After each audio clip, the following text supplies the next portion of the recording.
আংটি বেশায় রাখা যায় না, কিন্তু পুরো বিমান বেশে থাকে। যারা বিমানে চড়েছেন তাদের অভিজ্ঞতা আছে, বিমানে মাঝে মধ্যে টার্বুলেন্স হয়, একটু জোরে বলি। আবার মাঝে মধ্যে বিমান হঠাৎ করে দেখবেন নিচে নেমে যাচ্ছে, আবার হঠাৎ করে উপরে চলে যাচ্ছে। প্রতিটা সেকেন্ডে প্রখর শক্তিশালী বাতাসের মোকাবেলা করে বিমানকে যেতে হচ্ছে যাত্রীদেরকে নিয়ে।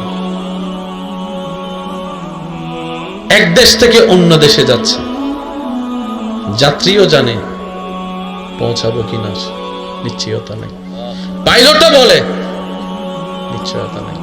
তাই শুরুটা করে আল্লাহর নাম দিয়ে। সুবহানাল্লাহ, একটু জোরে বলে।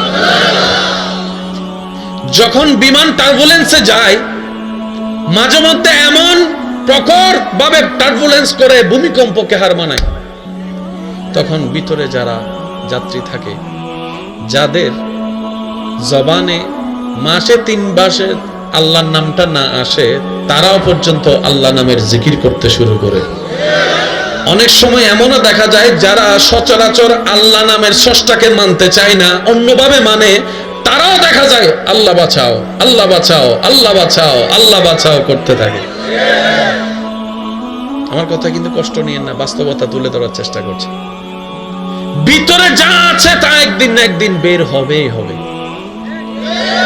কথা বলেন, ঠিক কিনা? ওই বিমানটা যখন যায়, যদি বাতাস পিছন থেকে হয়, যাত্রা পথটা একটু কম সময় লাগে। এক শক্তি ইঞ্জিনের আর এক শক্তি বাতাসের। যদি উল্টা পথের বাতাস হয়, যাত্রাটা বড় কঠিন হয়ে যায়। এই বিমানে এতগুলা যাত্রী নিয়ে একটা সময় 24 সালে বাংলাদেশ থেকে মানুষ আমেরিকা যাবে ভাবতেও পারে নাই। আজকে সেটা একদম ইজি এবং বাস্তব হয়েছে।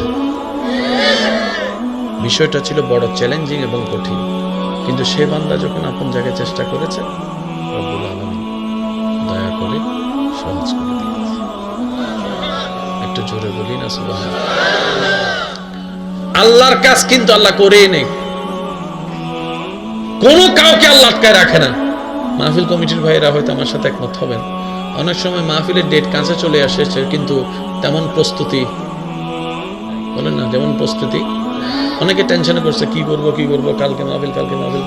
এই মাহফিল হয়ে সবকিছু হয়ে মোনাজাত হয়ে তাবারুক দিয়ে সব শেষ, মাহফিল কমিটি করে যায়। এখন কালকেও তো টেনশন করতেছিলাম কেমনে হবো, আজকে দেখি সব শেষ হয়ে কেমনে। আল্লাহ কয় আমি আছি তো, তুই টেনশন করিস কেন? আর একটু জোরে বলি না সুবহানাল্লাহ। কত মেয়ে ছেলের বাবা বিয়ের ডেট ঠিক করেছে, ছেলে মেয়ের সব আত্মীয় স্বজনকে দাওয়াত দেওয়া শেষ, কিন্তু সে আয়োজন করার টাকা ব্যবস্থা এখনো হয় নাই। অনেক বিদেশ যাত্রী আমার প্রবাসী ভাইরা একমত হবেন, ভিসা চলে এসেছে, টিকিট করার টাকা নাই, এমনও সময় দেখেছে, কিন্তু কোনো না কোনোভাবে ব্যবস্থা হয়েছে। আমার ভাই টিকিট কেটে বিদেশ চলে গিয়ে 5 বছর 7 বছর পরে এসেছে, ভালো পজিশন পেয়েছে। ওই মেয়ে ছেলের বাবাটা বিবাহ দিয়ে তার ছেলে মেয়েকে এখন নাতিকে কাঁধে নিয়ে হাঁটতেছে। বিষয়টা হয় কিভাবে? মনে রাখবেন, আল্লাহ তাআলা বান্দাদেরকে প্রতিটা মুহূর্তে জানাই দিতে চাই, বান্দারে আমি একজন আল্লাহ, তোর আল্লাহ, আমি আল্লাহ আছি তো, আমি তোর স্রষ্টা, আমি আছি তো, আমি রহমান আছি তো। সুবহানাল্লাহ, একটু বলতে থাকি না? রব বলে আমি তোকে বুঝাতে চাচ্ছি, বান্দা তোর ডানে বামে চতুর্দিকের পরিবেশটা একটু খেয়াল করে দেখ, তুই দেখবি আমি আল্লাহ আছি যে শুধু তাই নয়, আমি আল্লাহর নজর তোর দিকে আছে, আমি আল্লাহর নজর তোর দিকে আছে। বান্দারে তোর খবর, তোর অবস্থা তোর আপনরা বুঝেও না বুঝার বান করে থাকতে পারে, এমনও হতে পারে তোর সচ্ছলতায় বন্ধুর অভাব হবে না, বিপদকালে আপনরাও তোকে চিনবে না, চোখ উল্টাই ফেলবে। বান্দা তখনও মনে রাখবি, তোর সাথে যখন কেউ থাকবে না, আমি আল্লাহর রহমত তখনও তোর সাথে থাকবে। রব্বুল আলামিন বান্দাদেরকে প্রত্যেকটা মুহূর্তে প্রত্যেকটা সেকেন্ডে বুঝাতে চায়, আর যারা বুঝতে চায় আল্লাহ তাদেরকে ভালো করে বুঝাই দেয়। আর একটু জোরে বলি, মান তালাবানি ওয়াজাদানি।